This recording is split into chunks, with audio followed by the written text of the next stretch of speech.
Yesterday night ഫുട്ബോളിൽ ശരിക്കും ഒരു റോളർ കോസ്റ്റ് ആയിരുന്നു. ഇംഗ്ലണ്ടിലും സ്പെയിനിലും പ്രീമിയർ ലീഗിലും ലാ ലീഗിലും. This is the league fuelled by football. Premier ലീഗിൽ ലിവർപൂൾ ന്യൂകാസലിനെ ഡോമിനേറ്റ് ചെയ്യായിരുന്നു 4-1. Aston Villa 0, Brentford 1. അത് ശരിക്കും ഷോക്കായിരുന്നു.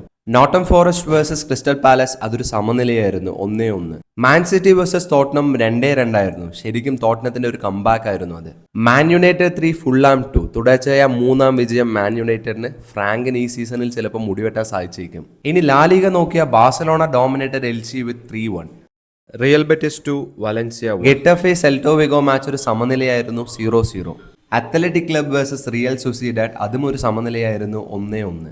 റിയൽ വേഴ്സസ് റയോ ആയിരുന്നു അവിടെ ശരിക്കും സ്പോട്ട്ലൈറ്റ്. 2-1 റിയൽ ജയിച്ചെങ്കിലും അവിടെ സ്കോർ ബോർഡ് ആയിരുന്നില്ല ഹൈലൈറ്റ്. ബെൻഫിക്കയുടെ അടുത്ത് തോറ്റ ശേഷം ആദ്യത്തെ ഹോം ഗ്രൗണ്ട് മാച്ച്. പ്ലേയേഴ്സ് വാമപ്പിന് വന്ന സമയം മുതൽ അവിടെ ഫാൻസ് ബൂ ചെയ്യുകയായിരുന്നു. അതിനിടയിൽ ബെല്ലിംഗത്തിന്റെ ഇഞ്ചുറി അത് ശരിക്കും റിയൽ മാഡ്രിഡിന് ഒരു മിസ്സാണ്. ഒരു മാസത്തേക്ക് ഇനി കളിക്കാൻ പറ്റില്ല. വിനി ഗോൾ അടിച്ച ശേഷം ഡേ 1 മുതൽ ചെയ്യുന്നത് പോലെ ബാറ്റിൽ കിസ് ചെയ്തിട്ടാണ് സെലിബ്രേറ്റ് ചെയ്തത്.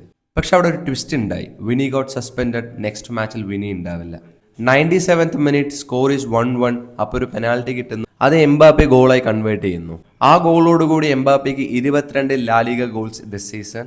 60 goal contributions in entire La Liga career. 1 night 2 leagues full of surprises.